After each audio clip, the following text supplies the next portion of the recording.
Hi everyone, in front of me I've got OPPO A18 and let me share with you how to change the gestures navigation to the buttons.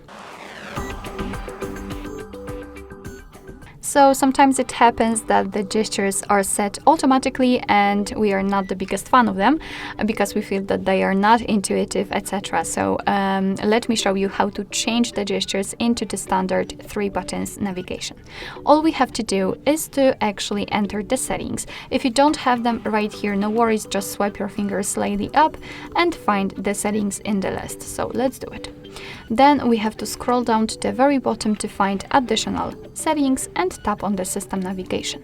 As you can see right here, we've got the gestures. Basically, you can also customize the gestures right here, or if you decide that you want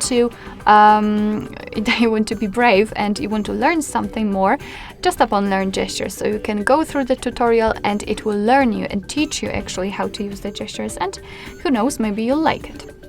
But let's focus on setting the buttons. All we have to do is to just tap on this option.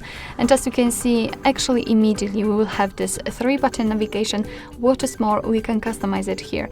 So we can reorder the back button and the recents. Alright, so that will be all. Thank you so much for watching. I hope that this video was helpful, and if it was, please hit the subscribe button and leave the thumbs up.